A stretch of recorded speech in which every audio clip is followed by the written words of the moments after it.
কথায় বলে হিন্দুদের নাকি ৩৩ কোটি দেবদেবী, আর সেই কারণে ১২ মাসে ১৩ পার্বণ তো লেগেই থাকে।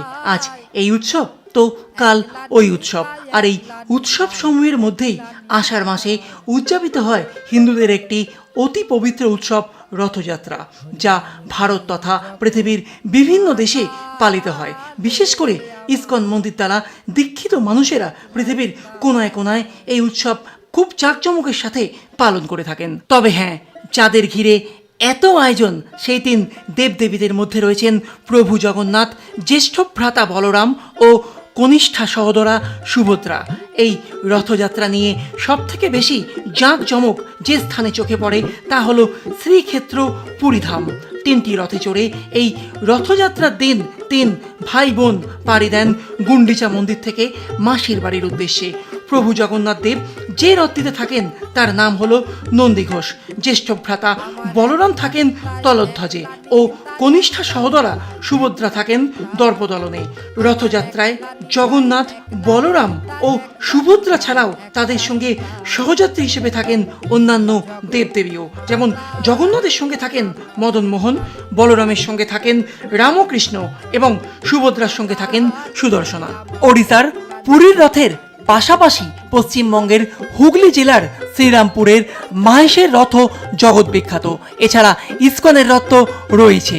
তবে ২৭শে জুন ২০২৫ এবছর সম্ভবত দীঘাতেও নবনির্মিত জগন্নাথ ধামের রথযাত্রা সম্পন্ন হতে চলেছে।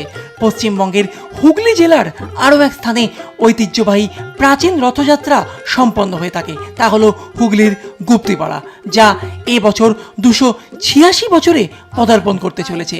আগের বছর রথের ঠিক আগে এই গুপ্তিপাড়াতেই রথযাত্রার প্রস্তুতি দেখতে পৌঁছে গেছিলাম আমি। কিভাবে পৌঁছেছিলাম তার বিস্তারিত তথ্য সহযোগে ভিডিও চ্যানেলে পেয়ে যাবেন। তাছাড়াও আপনাদের সুবিধার্থে সেই ভিডিওর লিঙ্ক উপরের আই বাটন ও নিচের ডেসক্রিপশন বক্সেও দিয়ে রাখলাম। এবার আসি প্রধান চিত্রনাট্যে। গুপ্তিপাড়া পৌঁছে রথযাত্রা ও তার প্রস্তুতি দেখতে গুপ্তিপাড়া পৌঁছে ১ নম্বর প্ল্যাটফর্মের বাইরের টোটো স্ট্যান্ড থেকে টোটো নিয়ে ১৫ থেকে ২০ টাকার বিনিময়ে পৌঁছে যেতে পারেন বৃন্দাবনচন্দ্র জীবাশ্রম বা মন্দিরে। এছাড়া আমার মতন রথ দেখা ও কলা বেচা দুটোই করতে পারেন। মানে বলতে চাইছি, গুপ্তিপাড়ার কিছু ঐতিহ্যবাহী দর্শনীয় স্থান আছে যেগুলো ঘুরে দেখতে পারেন। তার জন্য টোটোর সঙ্গে কথা বলে টোটো রিজার্ভও করে নিতে পারেন। তবে যদি তা করতে চান, আপনাদের সুবিধার্থে এক টোটো কাকার যোগাযোগ নাম্বার স্ক্রিনের ওপর ও নিচের ডেসক্রিপশন বক্সে শেয়ার করে দিলাম, প্রয়োজনে যোগাযোগ করে নিতে পারেন। রথযাত্রা তো দেখবেনই, তবে রথযাত্রা ছাড়াও এই স্থানে এলে যে যে জায়গাগুলো ঘুরবেন তার একটা সম্মুখ ধারণা দিয়ে রাখি। প্রথমেই টোটো নিয়ে চলে যান গঙ্গার ঘাটে, আর ওপারেই রয়েছে শান্তিপুর ঘাট। গঙ্গাবক্ষের সৌন্দর্য উপভোগ করে এরপর ফিরতি পথে দেখে নিন জঙ্গলাবৃত নীলকুঠির ভগ্নাবশেষ। সেখান থেকে পৌঁছে যান সেন জমিদার বাড়ির ঐতিহ্যবাহী দুর্গা মণ্ডপ দেখতে। দেখা শেষ হলে বাইরের জোড়া শিব মন্দির দর্শন করে চলে আসুন পরবর্তী গন্তব্য বিন্ধ্যবাসিনী তলার বাংলার প্রথম বারোয়ারি, যেখানে সর্বপ্রথম জন্ম নিয়েছিল বাংলার প্রথম বারোয়ারি পুজো। এরপর পৌঁছে যান দেশ কালীমাতার মন্দিরে। দেশ কালীমাতার মন্দির দর্শন শেষ হলে ডান দিকে মেলা প্রাঙ্গণ পার করে বৃন্দাবনচন্দ্র জিউ আশ্রমের দিকে এগোলে মেলা প্রাঙ্গণের ঠিক শেষেই দেখতে পাবেন নবাব সিরাজউদ্দৌলার অন্যতম প্রধান সেনাপতি দেওয়ান মোহনলালের স্মৃতিফলক। এখানেই ছিল তার বাস্তভিটে। এরপর ঠিক তার উল্টো দিকে নাক বরাবর গেলেই দেখতে পাবেন গুপ্তিপাড়ার ঐতিহ্যবাহী সেই রথ। রথ দর্শন হয়ে গেলে পাশেই রয়েছে বৃন্দাবনচন্দ্র জিউ আশ্রম। অতি প্রাচীন এই আশ্রমেই রয়েছে রথের সমস্ত চালিকা শক্তি। রথযাত্রার যাবতীয় সামগ্রী তো আছেই, এছাড়া গুপ্তিপাড়ার রথযাত্রার পুরো পরিচালন কমিটির দায়িত্ব পালন করে কিন্তু এই বৃন্দাবনচন্দ্র জিউ আশ্রমই। এই সময় গেলে উপরি পাওনা হিসাবে আমার মতোই দেখতে পাবেন রথযাত্রায় যা যা সাজসজ্জার প্রয়োজন তা কি সুন্দরভাবে নিখুঁত হাতে মেরামতি ও রঙের প্রলেপ দেওয়ার কাজ চলছে। এমনকি আশ্রমের ভেতরে গৌরনীতায়ের জোর বাংলো মন্দিরের পেছনে যে বৃন্দাবন চন্দ্রের মন্দির আছে তার তার পেছনের ঘরে দেখতে পেতে পারেন জগন্নাথ, বলভদ্র ও সুভদ্রার সাজসজ্জার কাজ। এছাড়া এই আশ্রম চত্বরে যে 4-5টি মন্দির আছে ও মন্দিরের গায়ে ও ভেতরে শিল্পকলার যে কাজ তাও চাক্ষুষ করতে পারেন। যদি সম্ভব হয় আশ্রমের কর্তা শ্রী কল্যাণ মহারাজের সঙ্গেও সাক্ষাৎ করে আসতে পারেন। যদি মহারাজের সময় থাকে তাহলে সাক্ষাতে আমার মতো আপনিও মন্দিরের ইতিহাস সম্পর্কে অনেক অজানা তথ্য জানতে পারেন। বৃন্দাবন চন্দ্র মন্দির দেখা শেষ হলে এবার যাত্রাপথে দেখে নিন সেন জমিদার বাড়ির নতুন গেস্ট হাউস ও সেন জমিদার বাড়ির প্রাচীন আরেকটি বাড়ি। এরপর পৌঁছে যান শেষ গন্তব্য জগন্নাথ দেবের মাসির বাড়ি। সেখানকার মন্দির দর্শন করে মন্দিরের প্রধান উপাসক শ্রী ভগীরথ ঘোষের সঙ্গে দেখা করে জেনে নিতে পারেন গুপ্তিপাড়ার এই রথযাত্রা সম্পর্কে। ও আপনাদের বলে রাখি, এখন হয়তো সর্বত্রই জগন্নাথ দেবের স্নানযাত্রা সম্পন্ন হয়। স্নানযাত্রার দিন কিন্তু জগন্নাথ দেবকে এখানে নিয়ে আসা হয়, এখানে কিন্তু জগন্নাথ দেবের স্নানযাত্রা সম্পন্ন হয়। আর এই স্নানযাত্রা কিন্তু একমাত্র কিন্তু পুরীতে আর এই গুপ্তিপাড়াতেই কিন্তু সম্পন্ন হয়। আর ভান্ডার লুট, যেটি রথযাত্রার একটি অন্যতম আকর্ষণ, সেটি কিন্তু শুধুমাত্র এই গুপ্তিপাড়াতেই অনুষ্ঠিত হয়। ভান্ডার লুটটা কি এখানেই হয় নাকি অন্য কোথাও আরো হয়? না, আমি সেটাই বলছি, অন্য জায়গায় হয় না, এটাই ব্যতিক্রম, আমাদের এই গুপ্তিপাড়াতেই হয় এটা। হ্যাঁ, ভান্ডার লুটের ব্যাপারটা আরও যেসব জায়গায় রথ হয় কয় শুনি না আমরা কোনো দিন। ভান্ডার লুটের একটা ইতিহাস আছে, আমি একটু উপর ভাষা বলছি। মানে জগন্নাথ দেব এখানে এলে আর ফেরে না, তো তখন ওখানে চিন্তা করছে মানে জগন্নাথ দেবের সহধর্মিনী যে উনি ঘুরছেন এখনও, তো তখন ওই এখানে সর্ষে টর্ষে পুড়া এনে দেওয়া হয় যাতে টুকটাক করে, যেটা আগের দিনে ছিল যে যাতে ফেরে। ভাবছে হয়তো আমার মানে মানুষ গিয়ে ওখানে একটা পরকীয়াতে হয়তো লিপ্ত হয়েছে, এইরকম যে মেয়েদের যে ভাবনা আর কি, সেটা দেবতাদের যুগে এই ধরনের সব হয়তো ছিল।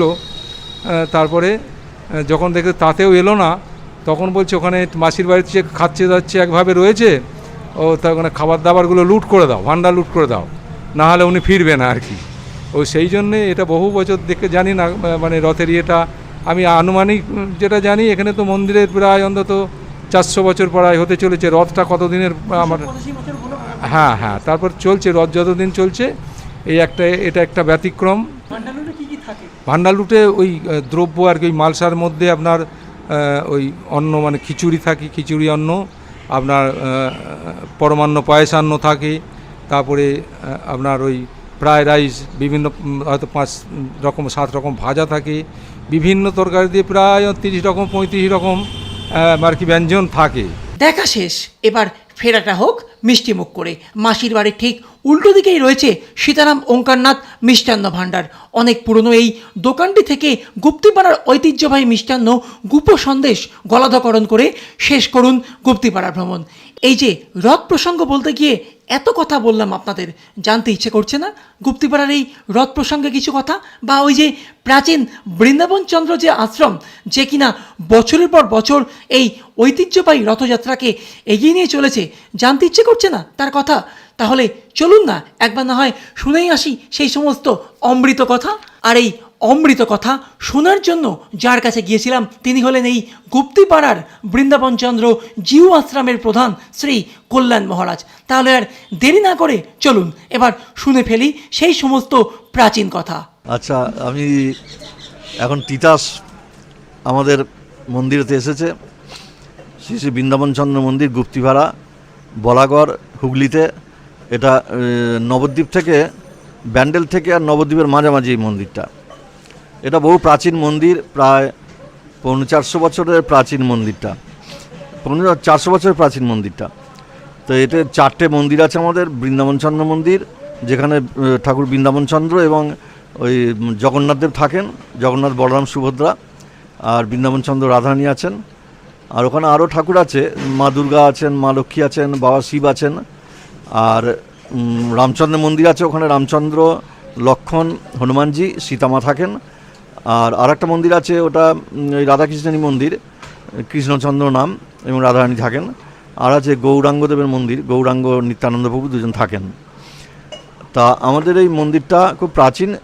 বহু পূর্বে একজন সন্ন্যাসী অল্প বয়সী সাধু, মুণ্ডিত মস্তক, খুব সুন্দর দর্শনধারী, যোগী পুরুষ, ভক্ত।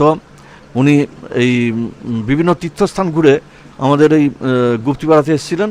এসে ভাবছিলেন যে জায়গাটা থেকে তার পছন্দ হয়েছিল, কারণ প্রচুর আম বাগান ইত্যাদি ফলের গাছ, খুব ফল অ্যাভেলেবেল ছিল এবং গঙ্গা নদী ছিল।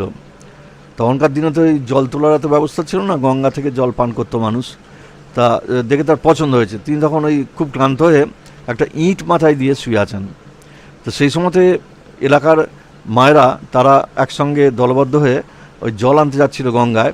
তা সেই জল নেওয়ার সময় দেখে একজন মুণ্ডিতমস্তক সন্ন্যাসী অল্প বয়সী, তিনি ওই মাথায় ইঁট দিয়ে, ন্যাড়া মাথা ইঁট দিয়ে শুয়ে আছেন।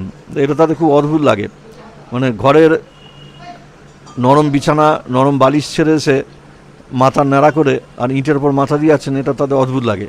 তখন তারা এটা নিয়ে হাসাহাসি করে এবং বলে, দেখো এই সামান্য সুখটুকু সারতে পারেনি আমাদের ওই। তখন ওই সাধু বাবা ওই মেয়েদের ওই মানে হাস্যরসিকতা শুনে ওই ইঁটটাকে নামিয়ে দেন।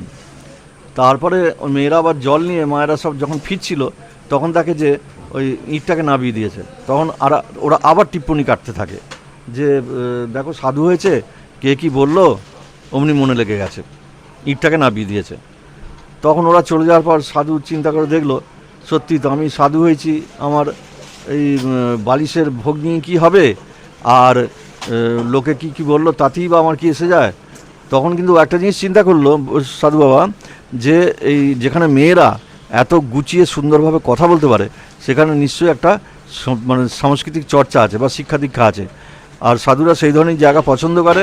এখানে প্রচুর আম্রকুঞ্জ, তারপরে গঙ্গার পবিত্র নির্মল বাড়ি, আর এদিকে ওই একটা লোকালিটি যেখানে একটা ভদ্রতা শিক্ষা দীক্ষা আছে হয়ে যায়। এবং উনি এখানে থেকে কুটিয়া নির্মাণ করে সাধন ভজন করতে থাকেন।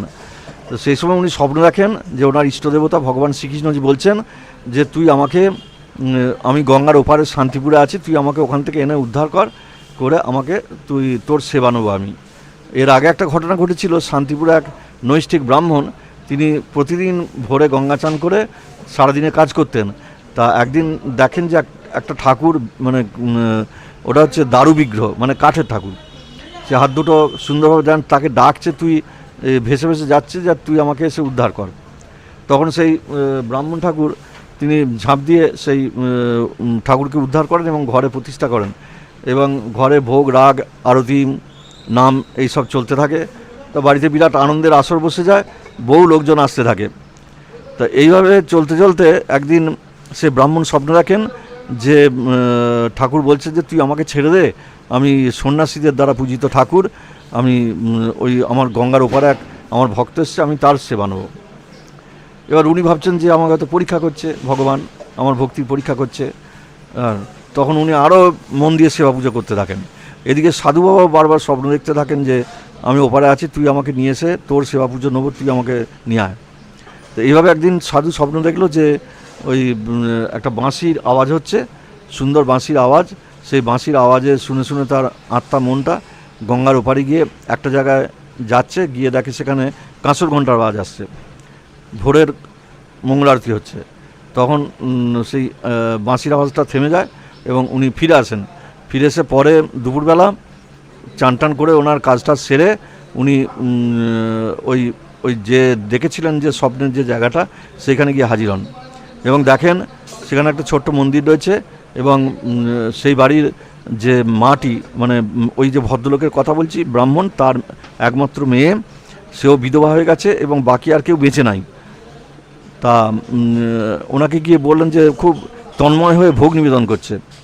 তখন উনি বললেন যে বাবা আপনার আসার কারণ কি, সাধুকে দেখে। তখন সাধুজি বললেন যে আমি একটু ভোগ নিতে এসেছি। তখন বললেন যে ঠিক আছে, আপনি ভোগ পাবেন। তখন সাধুবাবু বললেন যে ভোগ তো পাবো, কিন্তু সাধু ব্রাহ্মণ অতিথি এদের ভোগ দিতে গেলে এর সঙ্গে কিছু প্রণামী দিতে হয়, আপনি কি দিতে পারবেন? বললো হ্যাঁ আমি দেবো। তখন বললেন যে আপনি কি চান বলুন। বললো আমি ওই বিগ্রহটা চাই। তখন উনি বললেন যে এই বিগ্রহটা নিয়ে তো বাবা আমি বেঁচে আছি, আমার তো আর কেউ নাই, তা অন্য কিছু চান আমি দেবো। তখন সাধুবাবু বললেন না, আমার ওই বিগ্রহটা চাই। এই বললেন তাহলে আপনি যদি দিতে না পারেন আমি তাহলে আসি। তখন বলল, না বাবা আপনি দাঁড়ান, আগেকার দিনে তো অতিথি সন্ন্যাসী এদের প্রতি খুব মানুষের ভক্তি শ্রদ্ধা ছিল, তা সেই জন্য বললেন যে ঠিক আছে তুমি ওটা নিয়ে যাও, বলে তাকে ভোগের ব্যবস্থা করে দিলেন। এবার সাধু বাবা ভোগ টোগ খেয়ে এসে দেখেন যে সেই সাধ্বী মহিলা তিনি মানে তার আত্মা ভগবানে লীন হয়ে গেছে, অর্থাৎ তার সেই বিরহ কাতরা যে ভগবান চলে যাচ্ছেন এই চিন্তায় তার মানে মৃত্যু হয়ে যায় এবং তার আত্মাটা মানে ভগবানের সঙ্গে মিলে যায় আর কি। তখন সেই দেহটাকে মানে দাহটাও করেছে উনি ওই এখানে নিয়ে আসেন ঠাকুরকে, এনে এখানে ওই কুটিয়ার ঘর নির্মাণ করে সেখানে তাকে প্রতিষ্ঠা করে তিনি ওই শিবা পুজো করতে থাকেন। এবং উনি খুব যোগী পুরুষ ছিলেন, যোগ সাধনা অনেক অগ্রগতি ছিল তার। তা এইভাবে তার আস্তে আস্তে তার যৌগিক ক্রিয়াকলাপ দেখে এবং ঠাকুরের এখানে আবির্ভাব, খুব গোপনে আবির্ভাব দেখে মানুষ আকৃষ্ট হতে থাকে এবং এইভাবে ধীরে ধীরে প্রচার হতে থাকে। বহু জমিদার রাজারা সব আসতে থাকেন, সাধারণ মানুষ দলে দলে আসতে থাকেন এবং এইভাবে তার প্রচুর জমি জায়গা সম্পত্তি বাগান ঘাট সব বহু রকম সব দান করতে থাকে ঠাকুরের সেবার জন্যে। সে এক বিরাট দিন গেছে। তারপরে আমাদের পঞ্চম দণ্ডী সেই সময়তে উনি দেখলেন যে, না ওটা নবম দণ্ডী, উনি দেখলেন যে রথটা আমাদের পুরী ধামে সব রথ দেখতে যায় বাঙালিরা।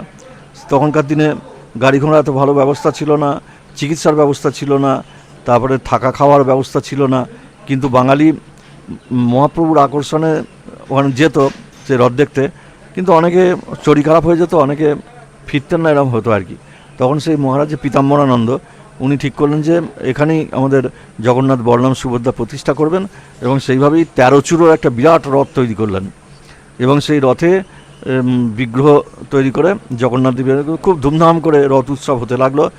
এটা আমি একটা জায়গায় পড়েছি 1857 সালে, তখন জনসংখ্যাও খুব কম ছিল, তারপরে আপনার রাস্তাঘাটের অবস্থা খারাপ ছিল, যোগাযোগ ব্যবস্থা খুব খারাপ দুর্বল ছিল। সেই সময়তেই প্রায় 1 লক্ষের ওপর লোক হতো, 1 লক্ষের ওপর লোক হতো সেই সময়।